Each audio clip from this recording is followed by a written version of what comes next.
दोस्तों, आज हमारे पास एक यूएसबी कार स्टीरियो जो कार ऑडियो सिस्टम होते हैं, जो कारों में भी लगते हैं, वैन में लगते हैं, बस में लगते हैं, तो ये घर में भी यूज़ कर सकते हो। तो ये हमारे पास आज डेड कंडीशन में आया था। तो बेसिकली मैं अभी बता दूं, ये सभी की थ्योरी वैसे एक ही होती है, क्योंकि जितने ये स्टीरियो आते हैं सभी में एक ही थ्योरी से काम करते हैं। तो हमारे पास जो आया था पहले, ये डेड कंडीशन में आया था। पहले मैं मेरी एक पहले वीडियो मैंने बनाई है, उसमें सारी कार स्टीरियो की वायरिंग और स्पीकर के आउटपुट में कैसे कनेक्शन करने उसके बारे में बताया।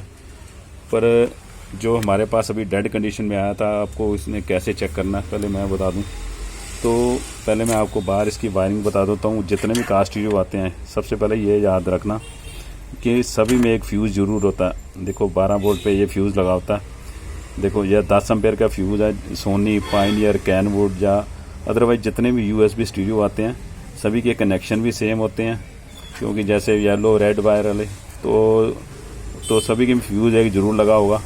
तो कईयों में फ्यूज़ हमारा रेड वायर की सीरीज़ में लगा होता है और येलो वायर की सीरीज़ में लगा होता है, क्योंकि ये दो सप्लाई होती हैं 12 वोल्ट की।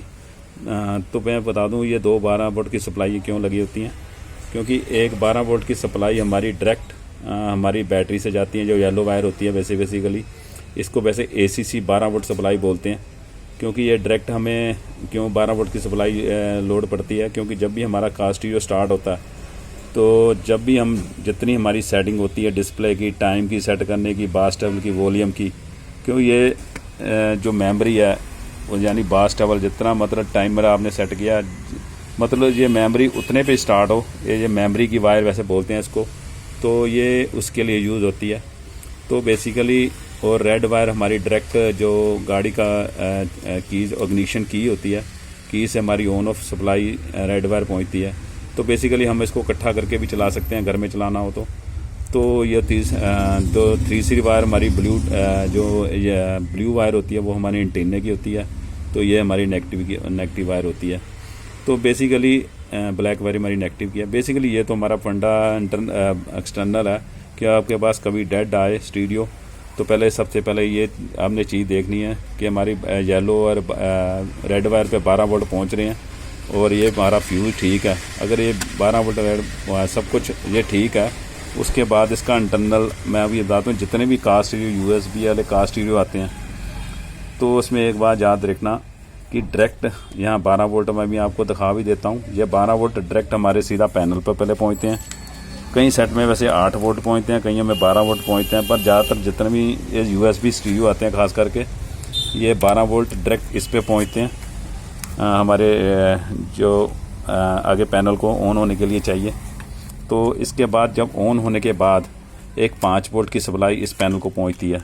तो भी मैं आपको इसकी मेजरमेंट करके भी दिखा देता हूँ। ये देखो दोस्तों, पहले इसकी 12 वोल्ट इस पे पैनल पे डायरेक्ट पहुँचेगी। ये देखो, पहले 12 वोल्ट इसके डायरेक्ट पैनल पे पहुंचते हैं और इसके बाद इसके जो इधर से हम जब ऑन करेंगे तो हमारी 5 वोल्ट की सप्लाई यहाँ बनेगी, क्योंकि जब ये कमांड आगे से ऑन की कमांड आएगी, हमारा इधर जो IC लगा हुआ है TDA 1507 AR, ये हमारा 5 वोल्ट एक्चुअली आगे बनाता है। इसमें ये बात देखने वाली ज़रूर है, क्योंकि जितने भी स्टीरियो आते हैं अलग अलग प्रोसीजर। कईयों में ये तो 5 पिन का इन्होंने रेगुलेटर सर्किट लाया, स्टेप डाउन सर्किट बना हुआ बेसिकली कॉइल बनाकर, क्यों 12 वोल्ट से 1 नंबर पिन पे जाते हैं, तो यहाँ से इसकी आउटपुट्स पे 5 वोल्ट मिलते हैं। तो अभी हमारे पास ये आया था जो अभी इसके 5 वोल्ट नहीं बन रहे थे, तो इसके 5 वोल्ट ना बनने के कारण हमारा ये एक्चुअली आगे सर्किट नहीं ऑन हो रहा था। हमारी 12 वोल्ट रेड वायर से 12 वोल्ट भी आ रहे थे और हमारे 5 वोल्ट तो इसके बनने के बाद ही यहाँ पहुँचेंगे। पहले 12 वोल्ट सप्लाई हमारी डायरेक्ट पैनल को पहुँच रही थी, तो 5 वोल्ट इसके बन नहीं रहे थे। तो पहले कहने का मतलब है, जब हमारा 12 वोल्ट आगे इस पैनल को पहुँच जाएंगी, यहाँ से कमांड की पल्स आएगी और ये फिर 5 वोल्ट बनेंगे। 5 वोल्ट से हमारा बाकी सिस्टम ऑन होता है। तो ये 12 वोल्ट मेमोरी के लिए होते हैं, जो मैंने अभी बताया आपको, क्योंकि इसके मेमोरी के लिए 12 वोल्ट चाहिए, वो पहले इसको पहुँचते हैं। उसके बाद हमारे 5 वोल्ट बनते हैं। 5 वोल्ट से हमारा ये पैनल आगे ऑन होता है। तो ये कहना सोचना बहुत ज़रूरी है इसमें कि अभी देखो हमारे 5 वोल्ट नहीं अभी बन रहे, तो इसकी जगह करना क्या हमने आपको बता दूं, ये इसका नंबर है जो TDA 1507 AR। तो कहने का मतलब है ये हमारा 5 पिन का रेगुलेटर है, ये ख़राब हो चुका हुआ है। तो इसकी जगह हमने यहाँ 78.5 लगा सकते हो। यहाँ 78.5 जब आप लगाओगे तो डायरेक्ट आपके 5 वोल्ट बन जाएंगे, तो आप हमारा स्टीरियो ऑपरेट हो जाएगा। तो ये कई सेट में जितने भी आते हैं अलग अलग थ्योरी है। कईयों में 78.5 लगा होता है, तो कईयों में मतलब 78.5 का जीनर लगा होता है, मतलब 7805 का जीनर लगा होता है। मतलब बना सभी का प्रोसीजर एक ही है USB स्टीरियो में। कईयों ने 7805 लगाया होता है, या कईयों ने ये हमारा 5 पिन का रेगुलेटर सर्किट लगा हुआ, वह स्टेप डाउन सर्किट बना हुआ है। तो 12 वोल्ट से हमारे 5 वोल्ट बनते हैं, पर बेसिकली सभी का फंडा एक ही है। तो जब तक हमारे ये 12 वोल्ट और 5 वोल्ट ये बनेंगे तभी हमारा ये आगे पैनल ऑन होगा। तो अभी मैं आपको दिखाता हूँ, हमारे यहाँ 5 वोल्ट नहीं बन रहे थे, और देखो हमारे 5 वोल्ट बन नहीं रहे। तो 12 वोल्ट हमारी इनपुट सप्लाई आ रही थी, देखो हमारी 12 वोल्ट इनपुट सप्लाई आ रही है, 5 वोल्ट हमारे कॉइल पे बन नहीं रहे थे। हम इसकी जगह क्या करेंगे, मैं अभी आपको बताता हूँ। इसकी जगह हम 7805 लगाएंगे, तो फिर देखते हैं हमारा स्टीरियो ऑन होता कि नहीं होता। ये देखो दोस्तों, हमने जो 5 पिन का रेगुलेटर सर्किट था वो हमने निकाल दिया होगा, और इसकी जगह हमने 78.5 लगा दिया हुआ है। देखो हमारी ये 4.7 वोल्टेज। तो बेसिकली ये देखो हमारे 5 वोल्ट। एक्चुअली हमने क्या किया, वो हमने 5 पिन का रेगुलेटर सर्किट निकाल दिया हुआ है। ये कॉइल के आगे हमने 5 वोल्ट, एक्चुअली यहाँ 5 वोल्ट दे दिए हुए हैं। तो बेसिकली ये आगे देखते हैं हमारा। देखो आगे मैं सिस्टम ऑन करके दिखाता हूँ आपको।